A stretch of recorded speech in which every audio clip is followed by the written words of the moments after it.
बेहद के बच्चों को बेहद की परम शांति। आज मैं बेहद के बच्चों को खास रूप से ये बताना चाहता हूँ कि सोने की द्वारका जो आज से 5000 साल पहले हुई थी, वो आज भी धरती पर सोने की द्वारका है। तो कहाँ है? आप सोचिए जरा, बुद्धि लगाइए, बुद्धि को जोर दीजिए, ज्ञान को यूज कीजिए, ज्ञान स्वरूप बनिए। फिर भी मैं बता देता हूँ कि आज से जो 5000 साल पहले सोने की द्वारका थी, उसमें कृष्ण आकारी रूप में स्वयं था और 16,108 रूप थे उसके। वो बेहद के बच्चों का, बेहद का आकारी बाप छोटू राम का जो स्वयं रूप था, वो कृष्ण का आकारी रूप में काम कर रहा था। आकारी रूप सब कुछ सोने के द्वारका चला रहा था, साकार के द्वारा। नंबर 1 जो साकार बताया गया, जो रुक्मणी के साथ रहता है, वो नंबर 1 रूप था। बाकी 16,108 रूप थे। 16,108 रानियां थी सोने की द्वारका में। 16,108 रानियों के बच्चे थे, फिर बाद में बच्चों के बच्चे हुए। और वही सोने की द्वारका आज से जो 5000 साल पहले हुई, उसमें सारी दुनिया के राजा आते जाते थे। बड़े बड़े राजा, राजा के बड़े बड़े मंत्री। तो बहुत बड़ा सोने की द्वारका एक बहुत बड़ा देश जैसा बन गया था, बहुत बड़ा था। उसमें बहुत ऐश्वर्य था, क्योंकि वहाँ सोना सोना बनता था रोज। जो आपने सुना होगा कि वहाँ सोना सत्यभामा के बाप से एक मणि मिला था। वो मणि के सहारे, पारस मणि था, उसके सहारे रोज कई मण सोना बनता था। और वहाँ बड़ा व्यापार केंद्र भी बन गया था। दुनिया भर के राजा महाराजा, फिर लोग देखने भी आते थे। काफ़ी टाइम वो सोने की द्वारका रही, काफ़ी टाइम, 120 साल। जब कृष्ण की आयु थी, कृष्ण 120 साल की उम्र में शरीर छोड़ा उसने। वो पारधी ने बाण लगाया, वो तो निमित्त मात्र ही था कृष्ण को शरीर छोड़ने का। तो वो सोने की द्वारका में सब कुछ था। तो आज सोने की द्वारका वही जो श्री कृष्ण है। तो आज मैं ही बता देता हूँ कि आज वही सोने की द्वारका जो श्री कृष्ण द्वारा, वही जो दादा लेखराज जो 1936 में श्री कृष्ण वाली आत्मा जो आकारी रूप में रही, आज तक आकारी रूप में रही, उसने साकार में जन्म लिया और उसने सोना की द्वारका बनाई। तो वो श्री कृष्ण वाली आत्मा भले आज साकार में तो 1969 में, 18 जनवरी 1969 में शरीर छोड़ दिया, मगर सूक्ष्म वतन में काम कर रही हैं। वहाँ उसकी 16,108 रानियाँ, 16,000 रानियाँ हैं, 108 तो नहीं है वहाँ, 108 बाहर है, 16,000 है। उसके श्री कृष्ण के 16,000 रूप भी हैं, 16,108 रूप भी हैं वहाँ। कुछ 16,000 हैं, 108 के कुछ रूप है। फिर वहाँ बड़े बड़े राजा जो 108 वाले थे, कृष्णावतार में 108 थे, वो बड़े बड़े राजा थे धरती पर। 1,008 छोटे राजा थे, 16,000 बड़े बड़े मंत्री थे और 9 लाख बड़े बड़े साहूकार थे। तो बेहद की आत्माओं की बात करता हूँ, 108, 1,008, 16,000, 9 लाख। तो आज भी वहाँ, आज की सोने की द्वारका में, वहाँ बेहद की आत्मा भी आती जाती रहती हैं। और वहाँ 33 कोटि देवी देवता भी आते जाते थे। 5000 साल पहले भी देवी देवता भी सोने की द्वारका में आते जाते रहते थे। आज की भी सोने की देवता जो द्वारका है, सोने की द्वारका में आज भी साकारी देवता और आकारी देवता भी आते जाते रहते हैं। सूक्ष्मवतन में भी पूरा जो दुनिया भर में फैला दिया है, वो बीके ब्रह्मा कुमारी संस्था को दुनिया भर में फैलाया। किसने फैलाया?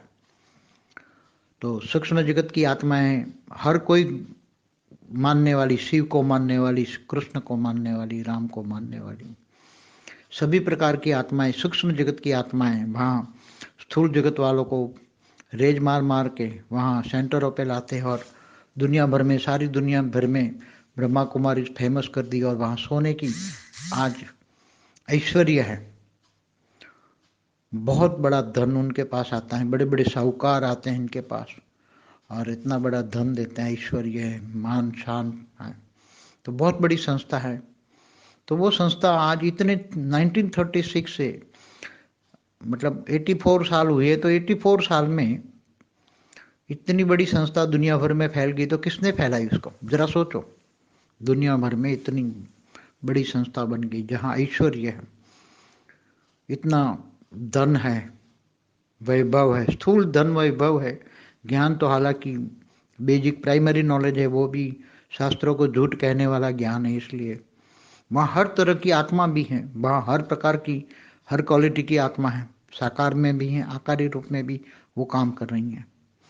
इसलिए आज की सोने की द्वारका जरा सोचो बुद्धि से, और वो सोने की द्वारका को श्री कृष्ण द्वारा डुबोई गई।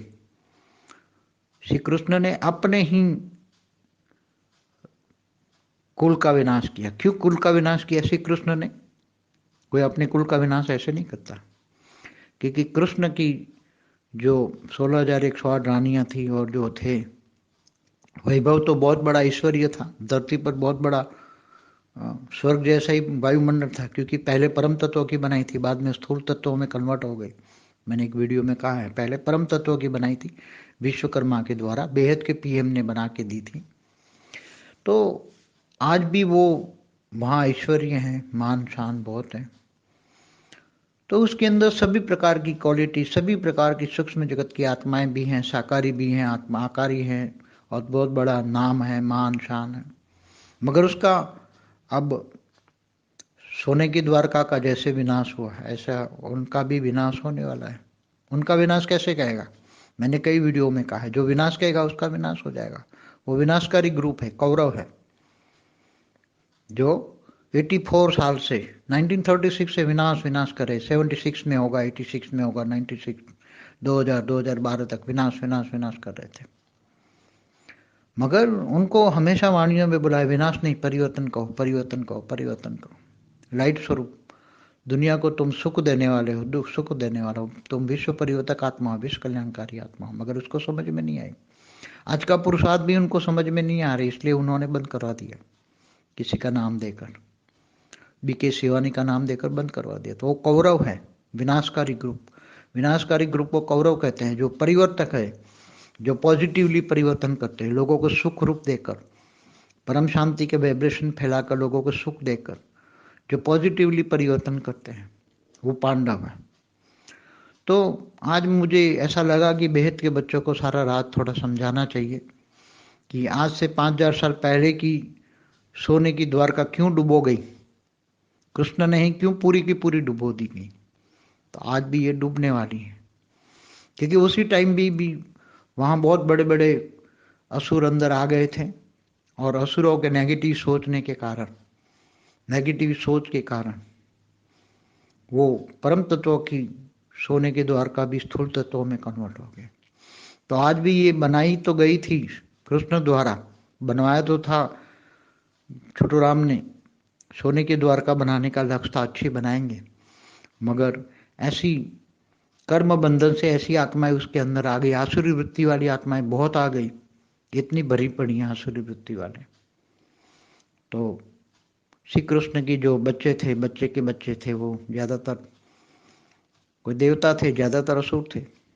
तो वो देवता और असुर वहाँ इकट्ठे ही हैं सोने के द्वारके में, इसलिए अब उसका विनाश होना तय है। विनाश माना थूल विनाश नहीं, ज्ञान के द्वारा विनाश, अज्ञान रूपी अंधेरे का विनाश। उनका जो 5,000 साल का वर्ल्ड ड्रामा का विनाश होना है, उनके ज्ञान का विनाश होना है। वो बेहद का ज्ञान फैल जाएगा, बेहद का ज्ञान सुनेंगे तो वो आश्चर्यचकित हो जाएंगे, बागंती हो जाएंगे, कईयों को हार्ट अटैक आ जाएगा, कई सहन नहीं कर पाएंगे। हम क्या सोचते थे क्या हो गया, क्या से क्या हो गया। अभी भी रोज मैसेज में बेहद का आकारी बाप भेज रहा है मैसेज, मगर वो सुनते नहीं है। क्यों? क्योंकि उसके अंदर अहंकार आ गया, इतना अहंकार हो गया, इतना अहंकार हो गया कि हम ही जो कहते हैं वही सच है। 5,000 साल का ही वर्ल्ड ड्रामा है किसी की सुनते ही नहीं है। शास्त्रों को झूठ कहते हैं। अरे बेहद का बाप बेहद के बच्चे से बेहद की बातें करता है, ये महावाक्य है, वो भी सुनते नहीं है कि बेहद का बाप, एक शिव को बेहद का बाप कह दिया, एक ब्रह्मांड का, एक कला का शिव, उसको बेहद का बाप कह दिया। अरे बेहद का बाप ऑलमाइटी ऑथोरिटी, बेहद की कला का पावर होता है उसमें, उसके पास तो बेहद की कला का पावर है। वो बेहद के बच्चों से बेहद की बातें करता है। तो इतना कौरवों को इतना अहंकार आ गया। तो उसी टाइम पर 5,000 साल पहले भी जो द्वारका में रहते थे, इनको इतना अहंकार आ गया था कि श्री कृष्ण का कुल आपस में लड़कर ही खत्म हो गया। यदुवंश, यादव वंश, यदुवंश, यदुवंश जो सोने की द्वारका में रहता था, वो सब आपस में लड़कर ही खत्म हो गए। वो मदिरा पान करते थे, ये करते थे, बड़े बड़े असुर आ गए थे। तो आज भी वहाँ भी सब जो पुरानी सोने की द्वारका में थे 5,000 साल पहले, वही आज वहाँ कर्म बंधन से आ गए। श्री कृष्ण की 16,108 रानियाँ, 16,000 रानियाँ भी है, 108 नहीं है वहाँ, 16,000 है। तो आप सोचिए कि ये सोने की द्वारका पहले आज से 5,000 साल पहले भी डुबो गई थी, तो ये ज्ञान से डुबो जाएगी, उनका ज्ञान झूठ साबित हो जाएगा, तब उनका क्या हाल होगा। वो तो सोने की द्वारका में उसको तो 16,000 को तो लेकर कृष्ण ने आदेश दिया था अर्जुन को, वो लेकर वहाँ इंद्रप्रस्थ लेके जा रहा था अर्जुन। तब राजस्थान में बीच में काबे भील लोगों ने उसको 16,000 रानियों को लूट लिया था, कृष्ण की रानियों को लूट लिया था। इसलिए कहा है ना, काबे अर्जुन लूटियो वही धनुष वही बाण। अर्जुन भी वही धनुष बाण उसके था, तो भी भीलों ने उसको लूट लिया, 16,000 रानियों को लूट लिया। अर्जुन अकेला इंद्रप्रस्थ गया। तब युधिष्ठिर को कहा कि वही धनुष वही बाण, काबे अर्जुन लूटियो। अब वो धनुष में वो ताकत नहीं रही, तो उनकी वही गति होनी है। क्योंकि जब अहंकार आता है, अहंकार बहुत हो गया कौरवों में अहंकार, हम जो कहते हैं वही सच है, किसी का नहीं मानेंगे ना किसी का सुनेंगे। ऐसी तरह कौरव, यादव, पांडव, 3 सेना है। पांडव है गुप्त, ज्ञान है गुप्त, पुरुषार्थ है गुप्त, सब कुछ गुप्त है, बाप भी गुप्त है। परम शांति।